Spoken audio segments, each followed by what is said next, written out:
Hello friends, आप सभी का अपने एच ट्यूटोरियल पर स्वागत है। तो आज हम लोग इस वीडियो में जेक बोर्ड क्लास 10th का सोशल साइंस का वेरी इंपॉर्टेंट क्वेश्चन देखने वाले हैं। आप लोगों का सोशल साइंस का एग्जाम 12 फरवरी 2024 को है। तो यहाँ पर जितना भी क्वेश्चन मैं बताऊंगा सभी काफ़ी ज़्यादा इंपॉर्टेंट, अच्छी तरीके से याद कर लीजिएगा। इस प्रकार से मैं आप लोगों के लिए और 3 सेट लाऊंगा। टोटल 4 सेट है। पहला सेट ये आप अभी देख रहे हैं, फिर दूसरा, तीसरा, चौथा, टोटल 4 सेट अपलोड करूंगा। वेरी इंपॉर्टेंट क्वेश्चन है।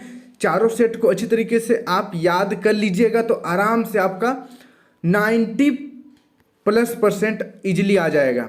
तो अच्छी तरीके से याद कर लीजिएगा सभी क्वेश्चन को, ठीक है। इसके बाद मैं 3 सेट और आप लोग के लिए अपलोड करूंगा, उसे भी देखना मत भूलिएगा। डिस्क्रिप्शन में मैं लिंक दे दूंगा, सभी सब्जेक्ट का एक प्लेलिस्ट बना दूंगा, वहां पर आपको सभी सब्जेक्ट का 2024 का बोर्ड एग्जाम का इंपॉर्टेंट क्वेश्चन मिल जाएगा।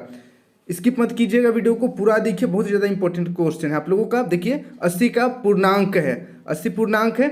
30 आप लोगों से MCQ क्वेश्चन पूछा जाएगा और 50 नंबर का सब्जेक्टिव क्वेश्चन पूछा जाएगा। 3 घंटे का समय आप लोगों को दिया जाएगा। तो यहाँ पर मैं आप लोगों को सब्जेक्टिव ऑब्जेक्टिव दोनों क्वेश्चन बताऊंगा, तो वीडियो थोड़ा लंबा हो सकता है। वीडियो को पूरा देखिएगा क्योंकि सब्जेक्टिव ऑब्जेक्टिव दोनों क्वेश्चन को कवर कर रहे हैं, वीडियो काफ़ी लंबा बनने वाला है। तो चलिए हम लोग क्वेश्चन की ओर बढ़ते हैं। देखिए MCQ हर एक क्वेश्चन 1 नंबर का है। टोटल 30 क्वेश्चन आप लोगों को MCQ मिलेगा। पहला नंबर देखिए, निम्न में से किसका विश्वास था कि ईश्वर की मर्जी के अनुसार राष्ट्र ही मनुष्यों की प्राकृतिक इकाई है? पहला ऑप्शन है नेपोलियन, दूसरा ऑप्शन है निकोलस, तीसरा ऑप्शन है ज्यूसेपी मैथ्सनी, चौथा ऑप्शन है मेटरनिक।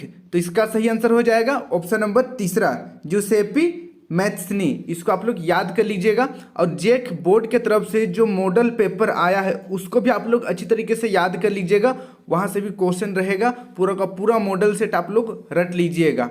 तो चलिए आगे देखते हैं हम लोग। सेकेंड नंबर, राष्ट्रवाद में एक निश्चित भौगोलिक क्षेत्र में रहने वाली जनता इनमें से किसके द्वारा जुड़ी होती है? पहला ऑप्शन है समान संस्कृति, दूसरा ऑप्शन है समान इतिहास, तीसरा ऑप्शन है भाषा और लोक परंपरा, चौथा ऑप्शन इनमें सभी। तो इसका सही आंसर हो जाएगा ऑप्शन नंबर चौथा, इनमें से सभी। राष्ट्रवाद में एक निश्चित भौगोलिक क्षेत्र में रहने वाले जनता जो है वो समान संस्कृति से भी जुड़ी रहती है, समान इतिहास से भी, और समान भाषा लोक परंपरा सभी से जुड़ी हुई रहती है। फिर देखिए नेक्स्ट अगला तीसरा नंबर, 1832 में किस संधि ने यूनान को एक स्वतंत्र राष्ट्र की मान्यता दी? पहला ऑप्शन है कुस्तुनतुनिया की संधि, दूसरा ऑप्शन है रोम की संधि, तीसरा ऑप्शन है मस्त्रिक की संधि, चौथा ऑप्शन है पेरिस की संधि। तो इसका सही आंसर हो जाएगा ऑप्शन नंबर पहला, कुस्तुनतुनिया। इसको आप लोग याद कर लीजिएगा। और वीडियो के लास्ट में मुझे आप लोग कमेंट करके जरूर बताइएगा कि इनमें से कितनों का आंसर आपको ऑलरेडी पहले से पता था। कमेंट जरूर कीजिएगा, इससे आपको पता चलेगा कि आपका तैयारी कितना हुआ है अभी तक में और कितना करना बाकी है। देखिए नेक्स्ट 4 नंबर का क्वेश्चन है, जालियांवाला बाग मैदान में अमृतसर के गांव वाले लोग किस मेले में शिरकत करने के लिए जमा हुए थे? पहला ऑप्शन है वैसाखी मेला, दूसरा पुष्कर मेला, तीसरा कुंभ मेला, चौथा माघ मेला। तो इसका सही आंसर हो जाएगा ऑप्शन नंबर पहला, वैसाखी मेला। इसको आप लोग याद कर लीजिएगा। अब बढ़ते हैं नेक्स्ट अगला 5 नंबर की ओर। 5 नंबर का क्वेश्चन है, सरदार वल्लभ भाई पटेल ने किस किसान आंदोलन का नेतृत्व किया था? पहला ऑप्शन है खेड़ा आंदोलन, दूसरा ऑप्शन है बारदोली आंदोलन, तीसरा ऑप्शन है चंपारण आंदोलन, चौथा ऑप्शन है व्यक्तिगत सत्याग्रह आंदोलन। तो आप लोगों को अगर इसका आंसर पता है तो पहले भी कमेंट कर सकते हैं, कमेंट कर दीजिएगा वीडियो को रोक करके। तो इसका सही आंसर हो जाएगा ऑप्शन नंबर दूसरा, बारदोली आंदोलन। इसको आप लोग याद कर लीजिएगा। फिर देखिए नेक्स्ट अगला 6 नंबर, प्राचीन काल में किस स्थल मार्ग से एशिया और यूरोप का व्यापार होता था? पहला ऑप्शन है सूती मार्ग, दूसरा ऑप्शन है रेशम मार्ग, तीसरा ऑप्शन है उत्तरापथ मार्ग, चौथा दक्षिणापथ। तो इसका सही आंसर हो जाएगा ऑप्शन नंबर दूसरा, रेशम मार्ग। बहुत ही ज़्यादा फेमस है रेशम मार्ग, इसको आप लोग याद कर लीजिएगा। फिर देखिए नेक्स्ट अगला 7 नंबर का क्वेश्चन है, किस मशीन के आने से बुनकरों को बड़े करघे चलाने और चौड़े अरज का कपड़ा बनाने में मदद मिली? तो इसका सही आंसर पहले ऑप्शन देख लेते हैं। देखिए पहला ऑप्शन है भाप इंजन, दूसरा ऑप्शन है स्पिनिंग जेनी, तीसरा ऑप्शन है फ्लाई, शटल, और चौथा ऑप्शन है इनमें से कोई नहीं।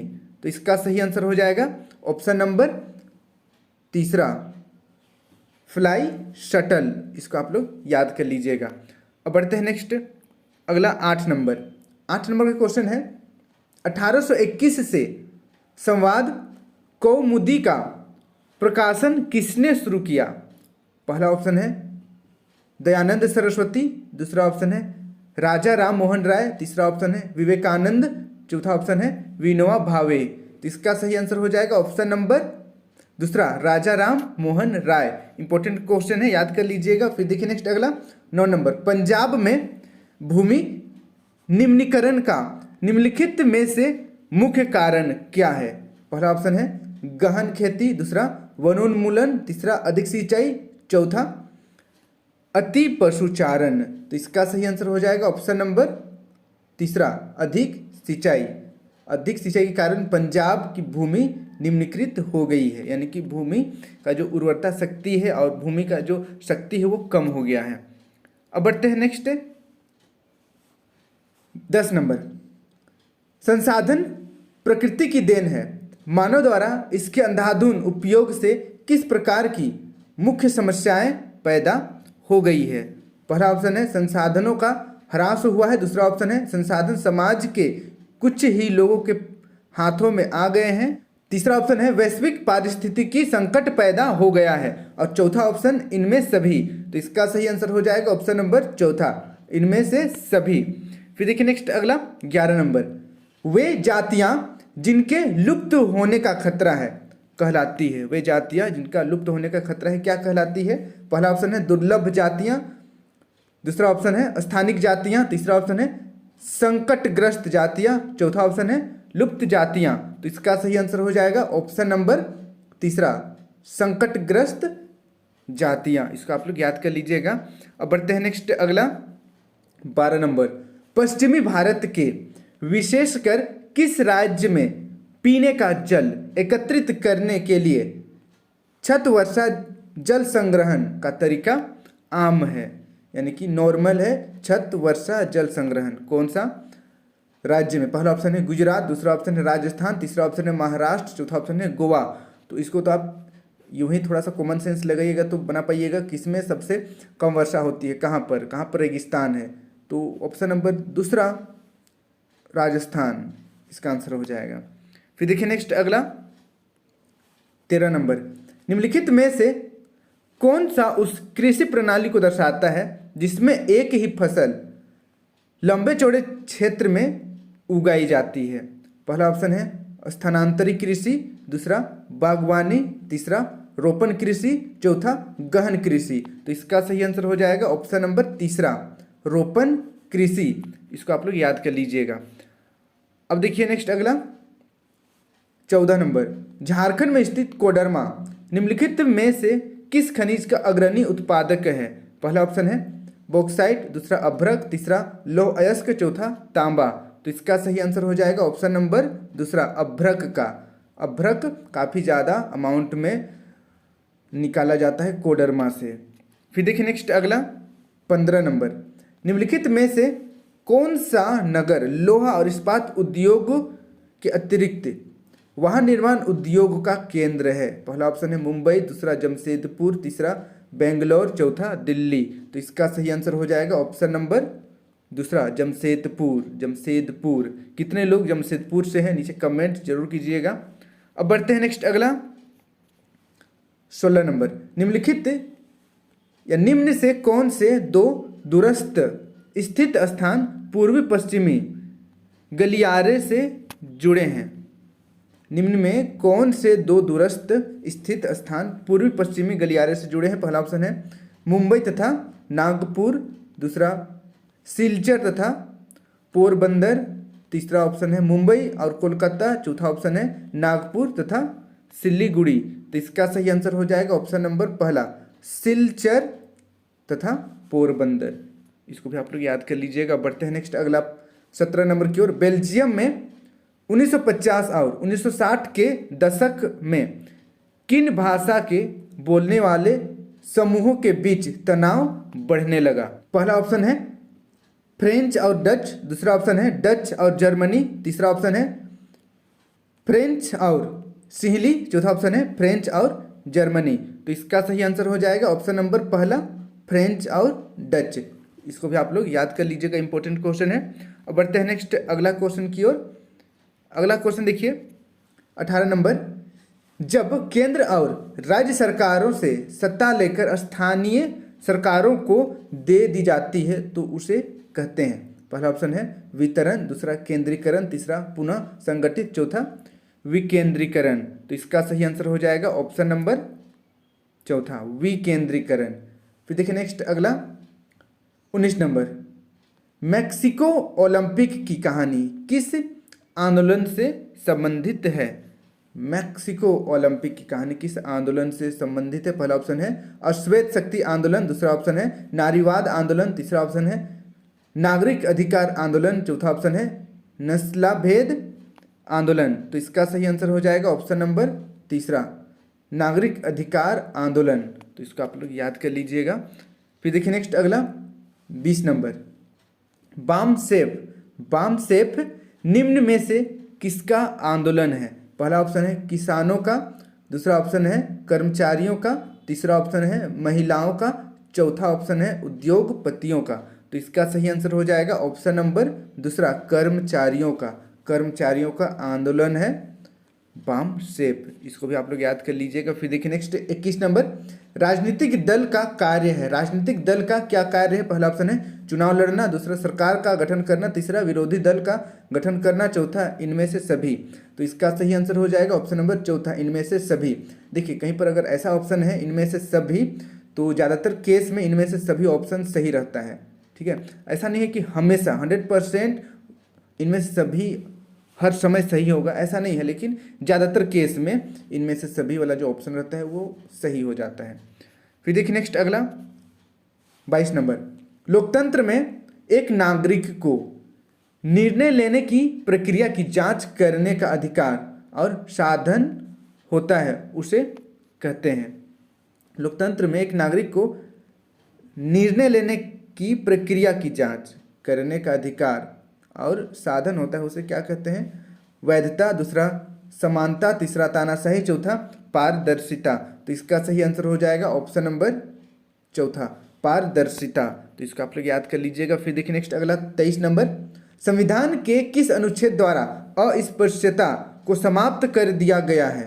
पहला ऑप्शन है अनुच्छेद 15, दूसरा ऑप्शन है अनुच्छेद 16, तीसरा ऑप्शन है अनुच्छेद 17, चौथा ऑप्शन है अनुच्छेद 18। तो इसका सही आंसर हो जाएगा ऑप्शन नंबर तीसरा, अनुच्छेद 17। इसको आप लोग याद कर लीजिएगा, अनुच्छेद 17 में छुआछूत को समाप्त कर दिया गया है। फिर देखिए नेक्स्ट अगला 24 नंबर, मानव विकास रिपोर्ट देशों की तुलना किस आधार पर करती है? मानव विकास रिपोर्ट देशों की तुलना किस आधार पर करती है? पहला ऑप्शन है स्वास्थ्य, दूसरा शिक्षा, तीसरा प्रति व्यक्ति आय, चौथा इनमें से सभी।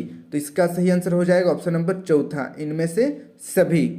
फिर देखिए नेक्स्ट अगला 25 नंबर, सेवा क्षेत्र में इनमें से किस तरह की गतिविधियां शामिल हैं? पहला ऑप्शन है कृषि, डेयरी, मछली पालन और वानिकी, दूसरा ऑप्शन है चीनी, गुड़, ईंट बनाना, तीसरा परिवहन, संचार और बैंकिंग, चौथा इनमें से कोई नहीं। तो यहाँ पर पूछा है सेवा क्षेत्र, तो सेवा क्षेत्र ऑप्शन नंबर तीसरा सही हो जाएगा।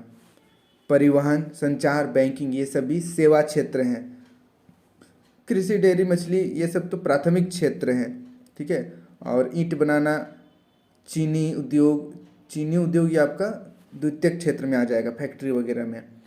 चलिए अब बढ़ते हैं नेक्स्ट अगला 26 नंबर, निम्न में से किस क्षेत्र में वस्तुएं सीधे प्रकृति से उत्पादित नहीं होती बल्कि निर्मित की जाती है? पहला ऑप्शन है संगठित क्षेत्र, दूसरा प्राथमिक क्षेत्र, तीसरा द्वितीयक क्षेत्र, चौथा तृतीयक क्षेत्र। तो इसका सही आंसर हो जाएगा ऑप्शन नंबर तीसरा, द्वितीयक क्षेत्र में वस्तुएं सीधे प्राकृतिक से उत्पादित नहीं होती है बल्कि मानव निर्मित की जाती है। फिर देखिए नेक्स्ट अगला 27 नंबर, भारतीय रिजर्व बैंक का राष्ट्रीयकरण कब हुआ था? भारतीय रिजर्व बैंक का राष्ट्रीयकरण कब हुआ था? पहला ऑप्शन है 1 अप्रैल 1947, दूसरा 1 अप्रैल 1948, तीसरा ऑप्शन है 1 अप्रैल 1949, चौथा ऑप्शन है 1 अप्रैल 1960। तो इसका सही आंसर हो जाएगा ऑप्शन नंबर तीसरा, 1 अप्रैल 1949 ईस्वी को हुआ था। इसको आप लोग याद कर लीजिएगा, इंपॉर्टेंट क्वेश्चन है। फिर देखिए नेक्स्ट अगला 28 नंबर, विश्व व्यापार संगठन की स्थापना कब हुई थी? पहला ऑप्शन है 1991, दूसरा ऑप्शन 1993, तीसरा ऑप्शन 1992, चौथा ऑप्शन है 1995। तो इसका सही आंसर हो जाएगा ऑप्शन नंबर चौथा, 1995 ईस्वी में विश्व व्यापार संगठन की स्थापना हुई थी। इसको आप लोग याद कर लीजिएगा, ये भी इंपॉर्टेंट क्वेश्चन है। फिर देखिए नेक्स्ट अगला 29 नंबर, निम्नलिखित में कौन सा तत्व उत्पादकों को घरेलू बाजार से बाहर व्यापार करने का अवसर देता है? पहला ऑप्शन है सूचना तकनीक, दूसरा सार्वभौमिकरण, और तीसरा ऑप्शन है बहुराष्ट्रीय कंपनियां निवेश, चौथा ऑप्शन है विदेशी प्रत्यक्ष निवेश। तो इसका सही आंसर हो जाएगा ऑप्शन नंबर दूसरा, सार्वभौमिकरण। इसको आप लोग याद कर लीजिएगा, सार्वभौमिकरण। फिर देखिए नेक्स्ट अगला 30 नंबर, हमारा MCQ क्वेश्चन का लास्ट क्वेश्चन, निम्नलिखित में से किस दिन हम राष्ट्रीय उपभोक्ता दिवस मनाते हैं? पहला ऑप्शन है 24 अक्टूबर, दूसरा 14 अक्टूबर, तीसरा ऑप्शन है 24 दिसंबर और चौथा ऑप्शन है 14 दिसंबर। तो इसका सही आंसर हो जाएगा ऑप्शन नंबर तीसरा, 24 दिसंबर को हम राष्ट्रीय उपभोक्ता दिवस मनाते हैं। इसको आप लोग याद कर लीजिएगा, इंपॉर्टेंट क्वेश्चन है। अब हम लोग बढ़ते हैं सब्जेक्टिव क्वेश्चन की ओर। यहाँ पर देखिए जो भी सब्जेक्टिव क्वेश्चन है सभी बहुत ही ज़्यादा इंपॉर्टेंट है, और जितना कम हो सके, कम वर्ड्स हो सके उतना ही मैंने यहाँ पर दिया है। ठीक है, छोटा छोटा ही आंसर आपको देखने को मिलेगा, सभी को अच्छी तरीके से याद कर लीजिएगा ताकि आपका अच्छे से आपका नंबर आ सके। देखिए अति लघु प्रश्न, किन्हीं 6 प्रश्नों का उत्तर दें। आपके पास 8 ऑप्शन रहेगा, 8 में से कोई 6 को ही सोल्व करना है। ठीक है, कोई 6 ही सोल्व करना है, पूरा 8 का 8 करने की कोई ज़रूरत नहीं है। और यहाँ पर तो मैं आप लोगों को 8 बताऊँगा, क्योंकि क्या पता कौन सा आ जाए, इसलिए मैं कोई को छोड़ूंगा नहीं, पूरा का पूरा 8 का 8 आप लोगों को बताऊंगा।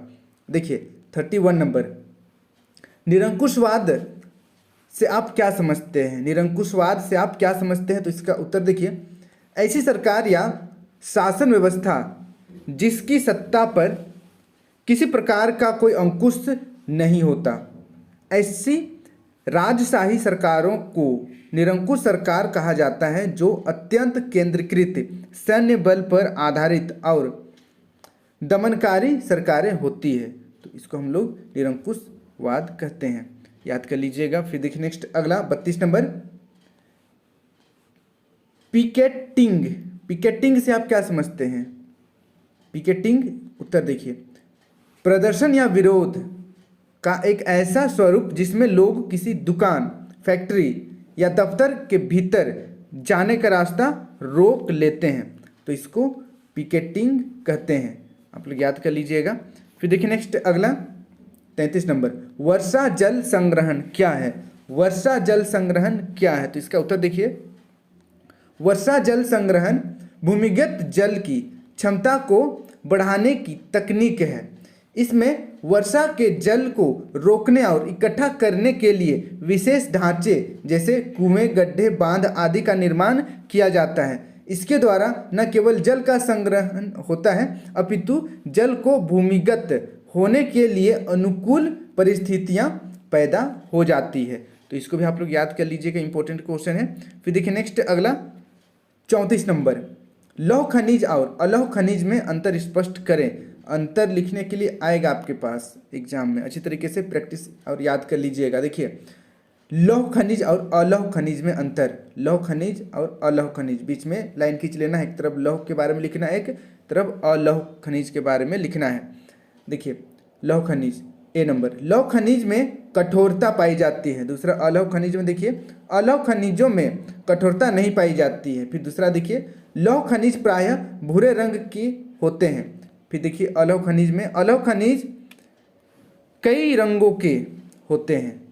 फिर देखिए लौह खनिज, सी नंबर, लोहा, बॉक्साइट, मैग्नीज आदि लौह खनिज के उदाहरण हैं। फिर देखिए अलौह खनिज, सी नंबर, इसका उदाहरण देखिए, सीसा, जस्ता, अभ्रक, सोना, आदि अलौह खनिज के उदाहरण हैं। तो इसका आप लोग याद कर लीजिएगा, बहुत ज़्यादा इंपॉर्टेंट क्वेश्चन है।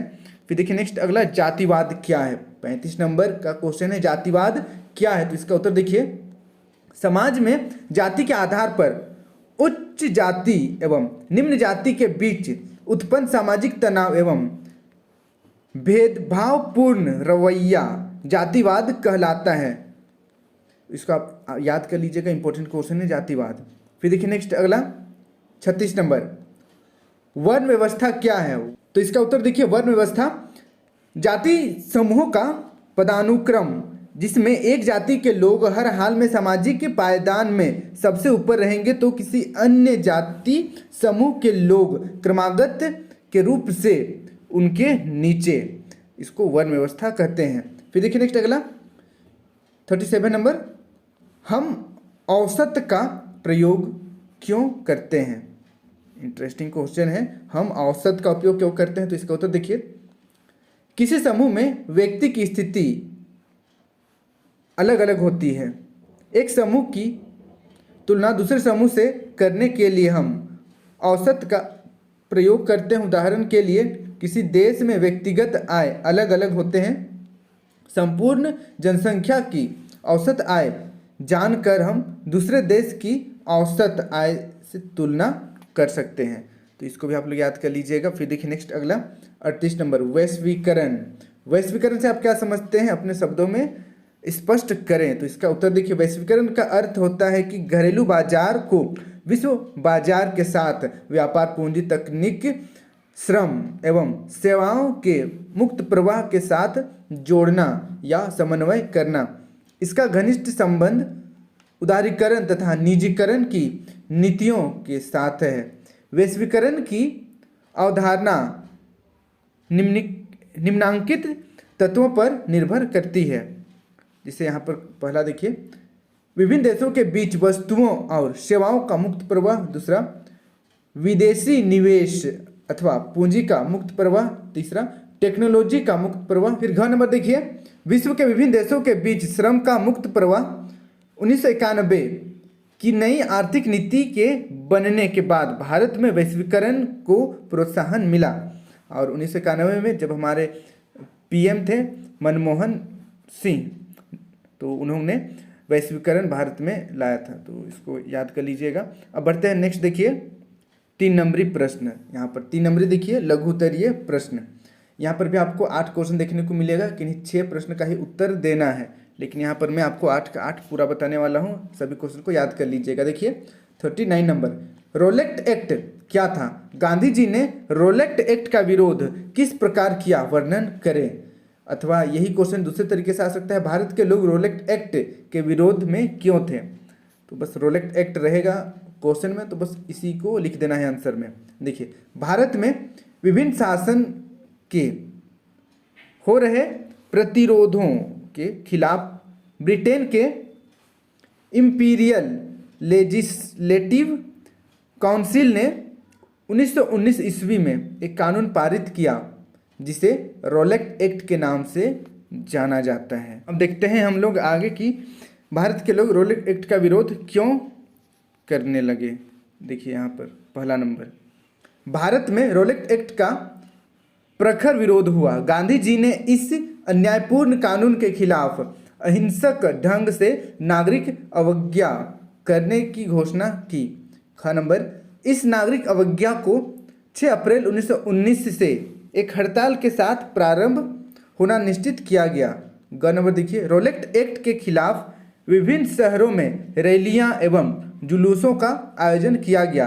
रेलवे कामगार हड़ताल पर चले गए, दुकानें स्वतः बंद हो गई, टेलीग्राफ सेवा बाधित कर दी गई। इस प्रकार देश में अव्यवस्था का आलम फैल गया। फिर देखिए ग नंबर, अंग्रेजों ने राष्ट्रवादियों पर दमन शुरू किया।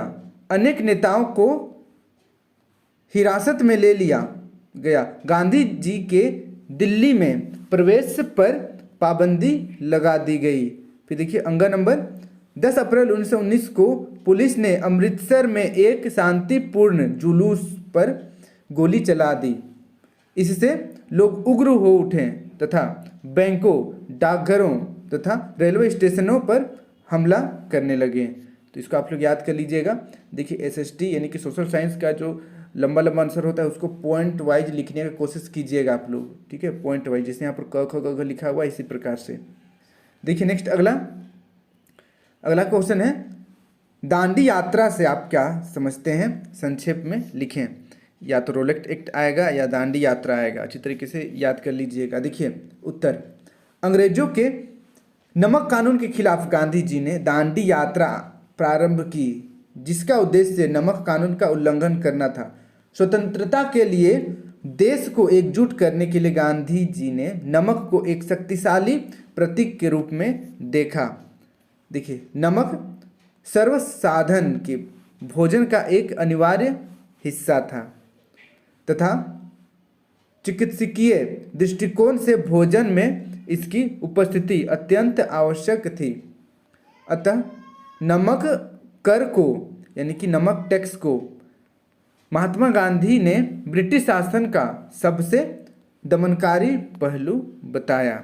इस आंदोलन के अंतर्गत गांधी जी ने अपने गिने चुने साथियों के साथ साबरमती आश्रम से 240 किलोमीटर दूर दांडी नामक तटीय कस्बे तक की पैदल यात्रा की। यद्यपि नमक आंदोलन का केंद्रीय उद्देश्य कानून का उल्लंघन करना था, लेकिन इस आंदोलन ने अंग्रेजों के खिलाफ भारतीय जनमानस में एक राष्ट्रीय विरोध की भावना को जन्म दिया। दांडी मार्च अभूतपूर्व घटना हुई जिसने ब्रिटिश साम्राज्य को हिलाकर रख दिया। दांडी यात्रा द्वारा ही गांधी जी ने सविनय अवज्ञा आंदोलन की शुरुआत की। तो इसको आप लोग याद कर लीजिएगा, इंपॉर्टेंट क्वेश्चन है। अब देखिए 40 नंबर का क्वेश्चन है, कौन लोग समाप्त करने के बारे में ब्रिटिश सरकार के फैसले के प्रभावों की व्याख्या करते हुए संक्षिप्त टिप्पणी लिखें। तो देखिए इसका उत्तर, ब्रिटिश पार्लियामेंट ने 19वीं सदी में जो कानून अपने भूस्वामियों के हितों की रक्षा के लिए पास किए उन्हें कॉर्न लॉ कहा जाता है। इन कानूनों के द्वारा विदेशों से खाद्य पदार्थों के आयात पर पाबंदी लगा दी गई। इस पाबंदी के परिणाम स्वरूप जब ब्रिटेन में खाद्य पदार्थों के मूल्य बढ़ने लगे तो लोगों में हाहाकार मच गई और विवश होकर सरकार को ये कानून हटाने पड़े। इस कानून के हटाने के बहुत महत्वपूर्ण प्रभाव पड़े। अब देखते हैं महत्वपूर्ण प्रभाव। देखिए क नंबर, खाद्य सामग्री सस्ती हो गई जिससे साधारण और गरीब जनता को खूब लाभ मिला। यहाँ पर खूब लाभ मिला। फिर देखिए ख नंबर, जब बाहर से खाद्य पदार्थ सस्ते दामों में इंग्लैंड आने लगे तो वहाँ के भूस्वामी बर्बाद हो गए। फिर देखिए ग नंबर, बहुत से भूमि ऊसर हो गई और खेती करने वाले बहुत से किसान बेरोजगार हो गए। फिर देखिए घ नंबर, ऐसे बहुत से ग्रामीण लोग नौकरी की तलाश में शहरों की ओर भागने लगे जिससे शहरों की हालत भी खराब हो गई। अब बढ़ते हैं नेक्स्ट हम लोग 41 नंबर की ओर। भारत के किन्हीं 4 लौह अयस्क पेटियों की व्याख्या करें। तो इसका उत्तर देखिए, भारत के 4 प्रमुख लौह अयस्क पेटियां। पहला, उड़ीसा झारखंड पेटी। उड़ीसा में उच्च कोटि का हेमेटाइट किस्म का लौह अयस्क मयूरभंज व केंदुझर जिलों में बादाम पहाड़ खदानों से निकाला जाता है।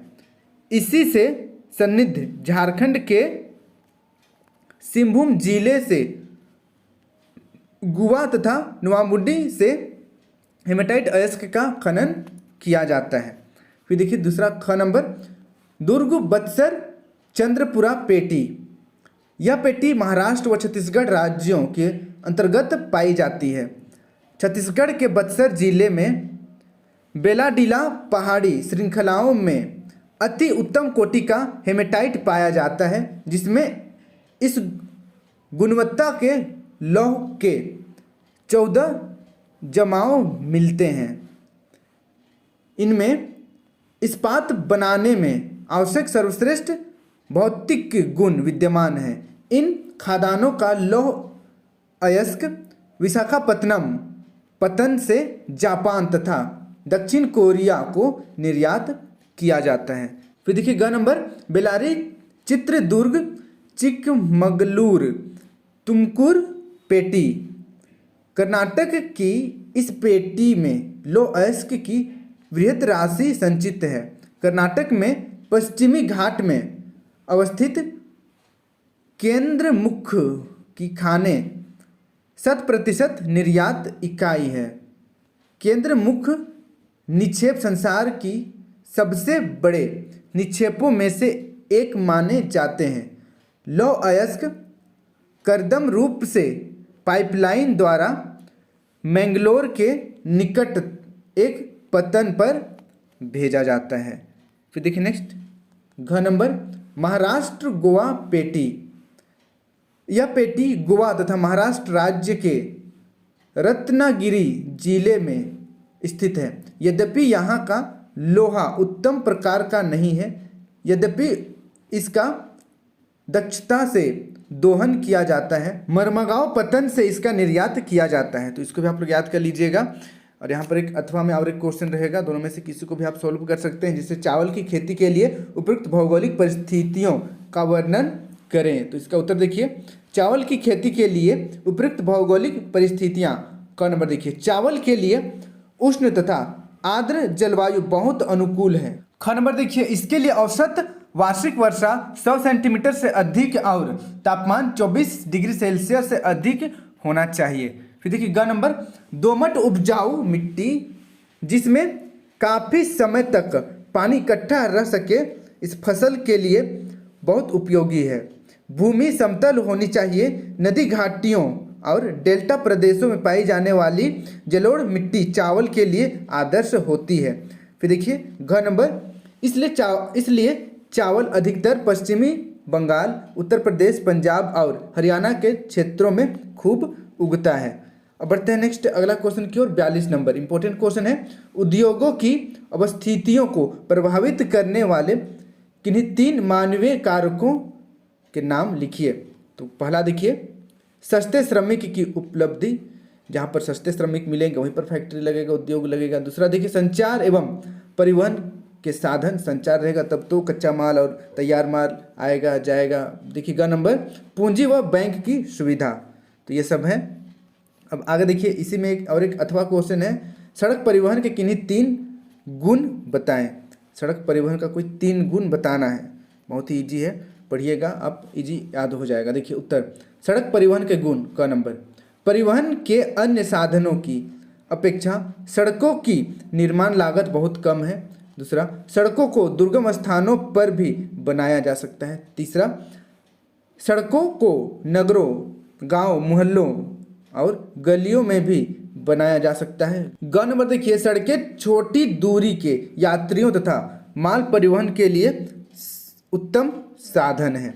इसका आप लोग याद कर लीजिएगा। फिर देखिए नेक्स्ट अगला 43 नंबर का क्वेश्चन है, लोकतंत्र में सभी को एक ही वोट का अधिकार है। इसका मतलब है कि लोकतंत्र में किसी तरह का प्रभुत्व और टकराव नहीं होता।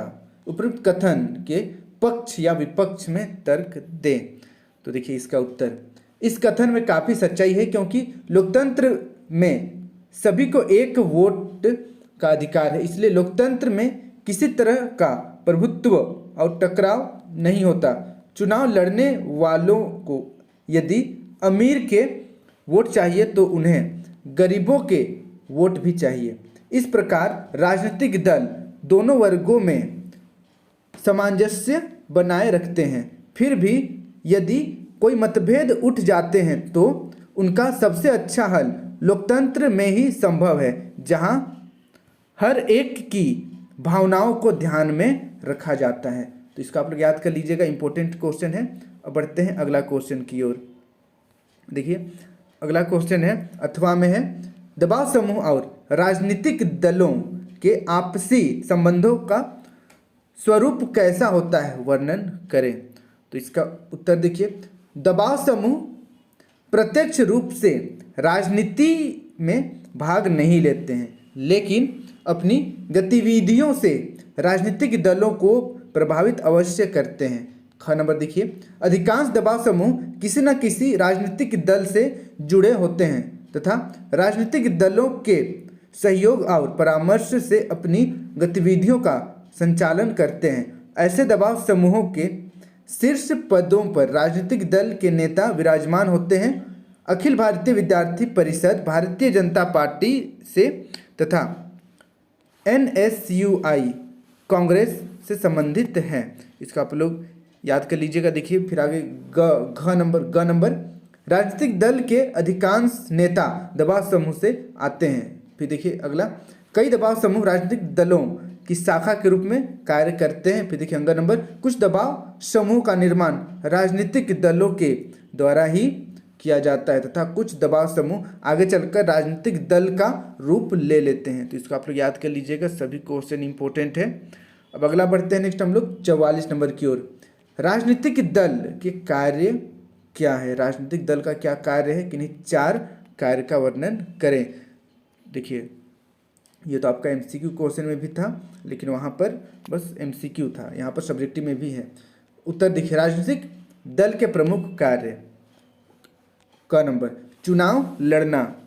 राजनीतिक दल के उम्मीदवारों का चयन दल के नेता द्वारा अथवा सदस्यों तथा समर्थकों द्वारा होता है। प्रत्येक राजनीतिक दल चुनाव जीतना चाहता है ताकि सत्ता प्राप्त कर वह अपनी नीतियों को क्रियान्वित कर सके। ख नंबर, सरकारी नीति को दिशा निर्देश। विभिन्न राजनीतिक दल अपनी अपनी नीतियों और कार्यक्रमों को मतदाता के सामने रखते हैं। जनता इनमें से अपनी पसंद की नीतियों अथवा कार्यक्रमों को चुनती है। इससे सरकार को जनता की पसंद नापसंद के बारे में पता चलता है। फिर देखिए कानून निर्माण। राजनीतिक दल कानून निर्माण में महत्वपूर्ण भूमिका निभाते हैं। विधायिका में राजनीतिक दल के सदस्य होते हैं। कोई भी कानून विधायिका में ही तैयार होता है, जिसमें राजनीतिक दल के सदस्यों की महत्वपूर्ण भूमिका होती है। इसको आप लोग याद कर लीजिएगा।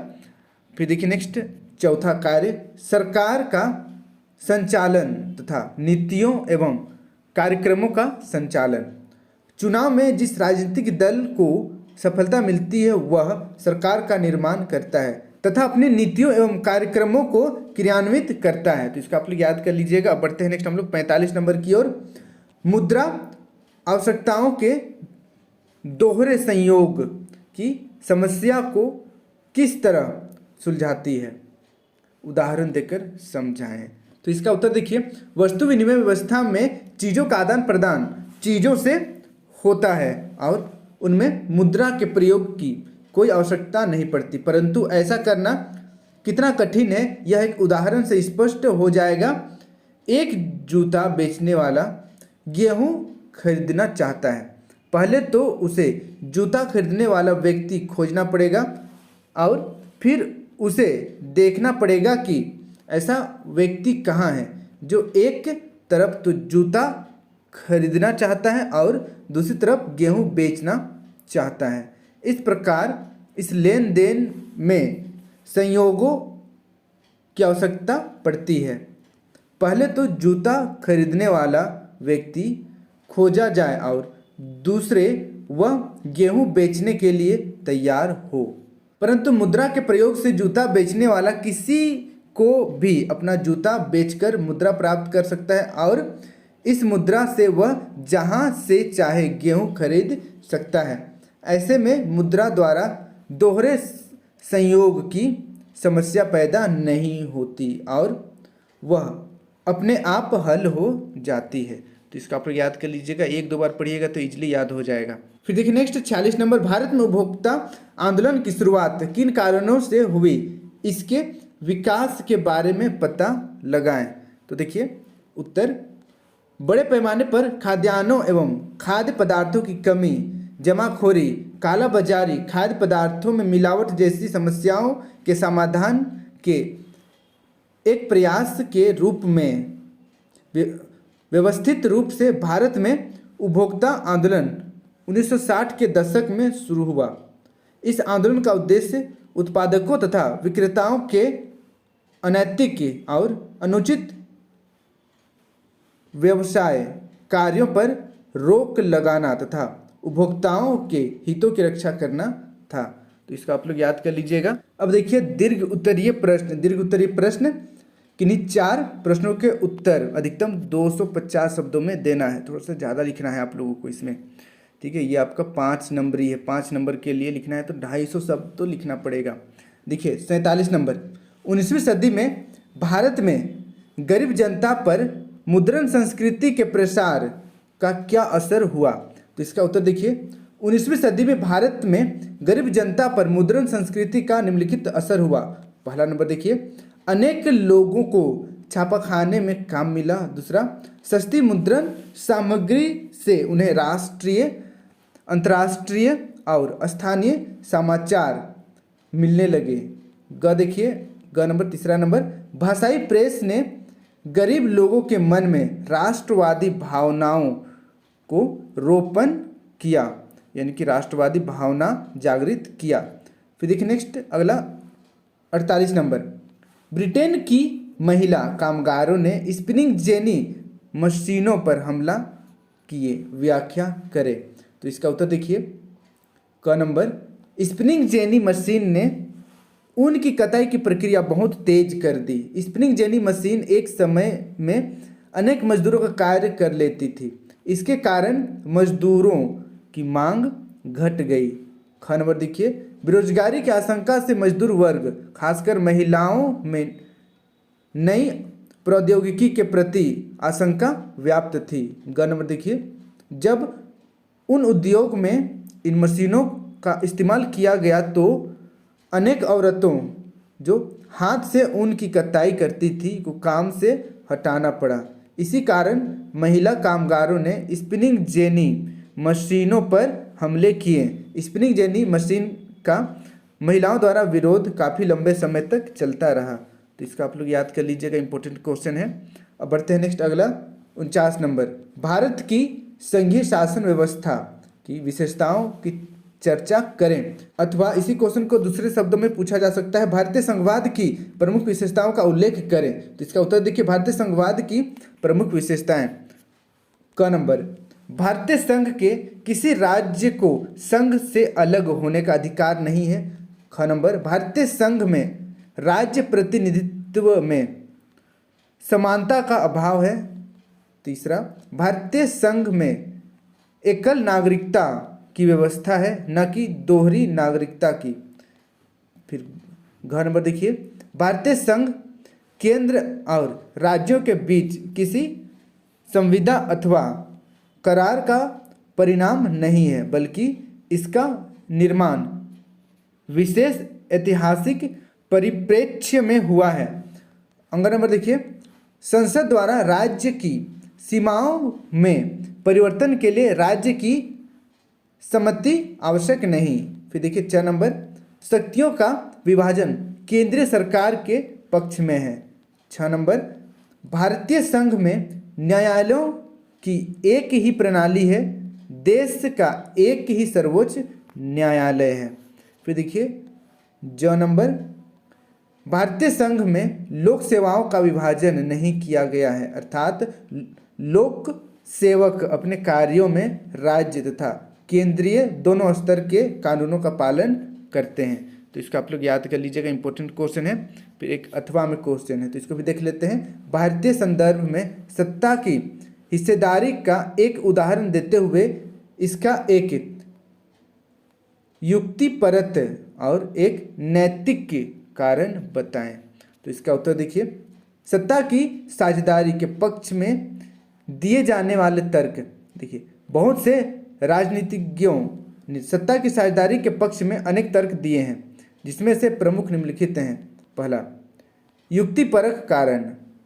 युक्तिपरक कारण वे हैं जो बड़ी गहरी सोच पर आधारित होते हैं और जिन्हें लाभ हानि को सामने रखकर अपनाया जाता है।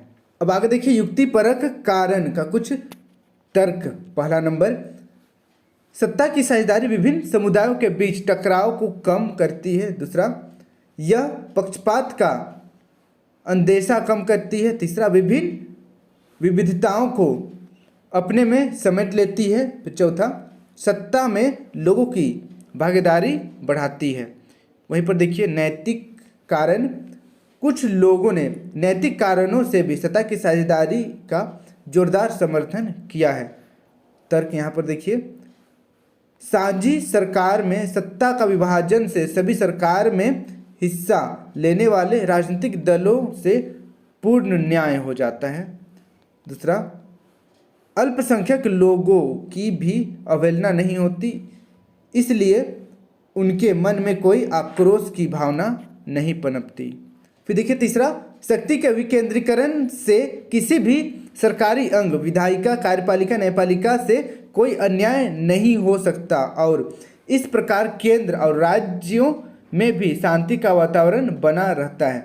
फिर देखिए चौथा, सबकी राय से किए हुए निर्णय सबको मान्य होते हैं क्योंकि वे सर्वसम्पत्ति के लिए हुए होते हैं। तो इसको आप लोग याद कर लीजिएगा, इंपॉर्टेंट क्वेश्चन है। अब बढ़ते हैं नेक्स्ट हम लोग अगला 50 नंबर की ओर। 50 नंबर का क्वेश्चन देखिए, आर्थिक गतिविधियां रोजगार की परिस्थितियों के आधार पर कैसे वर्गीकृत की जाती है, या इसी क्वेश्चन को दूसरे तरीके से पूछा जा सकता है, संगठित और असंगठित क्षेत्र के बीच आप विभेद कैसे करेंगे, अपने शब्दों में व्याख्या करें।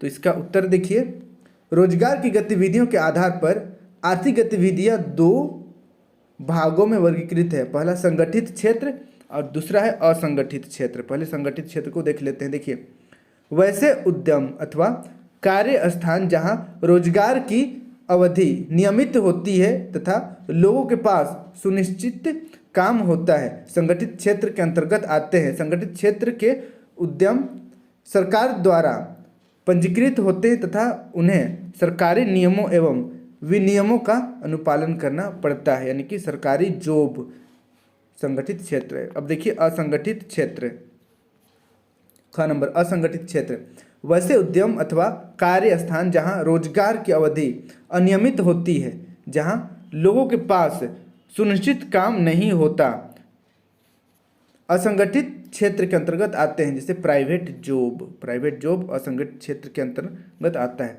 ऐसे उद्यमों का सरकार द्वारा पंजीकरण नहीं किया जाता है। इस क्षेत्र के नियम और विनियम तो होते हैं परंतु उनका अनुपालन नहीं किया जाता है। तो इसको भी आप लोग याद कर लीजिएगा, इंपॉर्टेंट क्वेश्चन है। अब बढ़ते हैं अगला क्वेश्चन की ओर। अगला क्वेश्चन देखिए 51 नंबर, प्रौद्योगिकी और आर्थिक विकास के कारण संसाधनों का अधिक उपयोग कैसे हुआ। तो इसका उत्तर देखिए, इसको भी पॉइंट वाइज आंसर देना है। पहले का नंबर देखते हैं हम लोग। संसाधनों का अधिक उपयोग प्रौद्योगिकी और आर्थिक विकास से संबंधित है। प्रौद्योगिकी के विकास के कारण संसाधनों का दोहन भारी पैमाने पर संभव हुआ तथा आर्थिक विकास के लिए अधिक से अधिक संसाधनों की आवश्यकता पड़ी। देखिए ख नंबर, संसाधनों की उपलब्धता अपने आप में विकास का कारण नहीं बन सकती जब तक कि उसे उपयोग में लाने लायक प्रौद्योगिकी अथवा कौशल का विकास नहीं किया जाए। जैसे जैसे प्रौद्योगिकी का विकास होता गया, संसाधनों का दोहन भारी पैमाने पर किया जाने लगा। फिर देखिए ग नंबर, जितना अधिक संसाधन का दोहन हुआ, आर्थिक विकास भी उतना आगे बढ़ा। फिर देखिए घ नंबर, औपनिवेशिक काल में संसाधनों का दोहन बड़े पैमाने पर हुआ क्योंकि साम्राज्यवादी देशों ने अपने कच्चे प्रौद्योगिकी के माध्यम से संसाधनों का दोहन किया। इससे साम्राज्यवादी देशों की आर्थिक स्थिति सुदृढ़ हुई, भले ही इसका लाभ उपनिवेशों को प्राप्त नहीं हुआ। तो इसको आप लोग याद कर लीजिएगा। फिर अथवा में और एक क्वेश्चन है, दोनों में से कोई एक पूछा जा सकता है आपसे। देखिए जल दुर्लभता क्या है, जल दुर्लभता क्या है और इसके मुख्य कारण क्या है। तो इसका उत्तर देखिए, जल यद्यपि प्रकृति का असमाप्त होने वाला उपहार है, फिर भी असमान वितरण, अत्यधिक मांग एवं दुरुपयोग के कारण जल स्तर लगातार नीचे जा रहा है तथा जल दुर्लभ होता जा रहा है। जल की कमी की इस समस्या को जल दुर्लभता कहते हैं। याद कर लीजिएगा। फिर देखिए जल दुर्लभता के कारण क्या क्या है। पहला क नंबर, संसार भर में जितना पानी उपलब्ध है उसका 2.5% ही मीठे पानी का है, मतलब 2.5% ही मीठा पानी है, बाकी सब समुद्र में खारा पानी है। इस मीठे जल का कोई 70% भाग पहाड़ों पर बर्फ के रूप में पाया जाता है। देखिए सब बर्फ के रूप में है 70%, बचा 30% ही है जो हम लोग यूज करते हैं। इस प्रकार मीठे और स्वच्छ पानी की मात्रा बहुत कम रह जाती है। फिर देखिए ख नंबर, निरंतर बढ़ रही जनसंख्या के कारण भी प्रति व्यक्ति पानी की उपलब्धता निरंतर कम होती जा रही है। फिर देखिए ग नंबर, जब हम खेती के लिए सिंचाई की आवश्यकता से अधिक प्रयोग करते हैं तो भी पानी की कमी हो जाती है। फिर देखिए घ नंबर, नित्य प्रति बढ़ने वाले उद्योगों के कारण भी पानी की कमी हो जाती है। कई उद्योग जैसे कागज उद्योग, इस्पात उद्योग आदि में पानी की बड़ी खपत हो जाती है। फिर देखिए अंग नंबर, शहर के निरंतर बढ़ने से भी पानी की आवश्यकता बहुत बढ़ जाती है, जिसके कारण पानी की कमी हो जाती है। आप कोई अपने से भी कोई कारण लिख सकते हैं जिससे पानी में कमी हो रहा है। देखिए नेक्स्ट अगला 52 नंबर, बहुत ज़्यादा इंपॉर्टेंट क्वेश्चन है। इस तरीके से क्वेश्चन आएगा ही, इंडियन मैप दिया हुआ रहेगा, इंडिया मैप दिया हुआ रहेगा और इस तरीके से स्पॉट किया हुआ रहेगा। आपको बताना है कि क्या क्या है ये सब, ठीक है। देखिए भारत के दिए गए रेखा मानचित्र में प्रदर्शित खनिज उत्पादन केंद्र एवं तेल परिष्करणशालाओं के नाम का मिलान करें। जैसे यहाँ पर देखिए पारादीप, तो कहाँ पर पारादीप है बताना है। देखिए पारादीप है, नेल्लौर अभ्रक क्षेत्र है, फिर हल्दिया है, कोयला क्षेत्र है, फिर कोची है। यहाँ पर आप देख सकते हैं 1 2 3 4 और 5 दिया हुआ है। तो पहला क्या है, पहला क्या है देखिए, पहला है कोयला क्षेत्र, पहला यहाँ पर कोयला क्षेत्र है, ठीक है, झारखंड में। फिर देखिए नेक्स्ट दूसरा हल्दिया है, ये जो दूसरा आप देख रहे हैं ये हल्दिया है। फिर देखिए नेक्स्ट तीसरा पारादीप है, ये जो तीसरा आप देख रहे हैं ये पारादीप है। फिर देखिए नेक्स्ट चौथा नंबर है नेल्लौर अभ्रक क्षेत्र, ये जो चौथा नंबर का आप देख रहे हैं ये नेल्लौर अभ्रक क्षेत्र है। फिर पांचवा नंबर ये आपका कोची है। तो इस तरीके से मानचित्र प्रैक्टिस कर लीजिएगा। मानचित्र बनाने के लिए नहीं आएगा, लेकिन मानचित्र के अंदर कुछ स्पॉट दिया हुआ रहेगा, इस तरीके से आपको बताना है कि क्या क्या है। आप सभी राज्य में कौन कौन सा उद्योग है उसको आप देख लीजिएगा एक बार, इजीली बन जाएगा, क्योंकि बहुत ज़्यादा ये अंदर डीप नहीं किया हुआ है, ठीक है। पूरा इंडिया मैप बना हुआ है, आपको बस ये देखना है कि कौन सा राज्य में आ रहा है, इजीली आपसे बन जाएगा। तो यहाँ पर जितना भी क्वेश्चन मैंने बताया है सभी काफ़ी ज़्यादा इंपॉर्टेंट है। वीडियो को पूरा आप याद कर लीजिएगा जितना भी क्वेश्चन है यहाँ पर, और अपने सभी दोस्तों के साथ शेयर कर दीजिएगा। इसी प्रकार से और 3 सेट में आप लोगों के लिए अपलोड करूँगा, चारों सेट को, और मॉडल सेट टोटल 5 सेट हो जाएगा, ठीक है। मॉडल सेट मैंने अपलोड कर दिया है, डिस्क्रिप्शन में लिंक मिल जाएगा। 5 सेट को आप अच्छी तरीके से याद कर लीजिएगा मॉडल सेट के साथ मेरा चारों सेट को, तो ईजिली आपका 90+ स्कोर ईजिली आ जाएगा। वीडियो को अपने सभी दोस्तों के साथ शेयर करना मत भूलिएगा और सभी क्वेश्चन को याद कर लीजिएगा। और बाकी सब्जेक्ट के लिए भी मैं इसी प्रकार से वीडियो अपलोड कर दूंगा बहुत जल्द। Thank you for watching video. जय हिंद, जय भारत।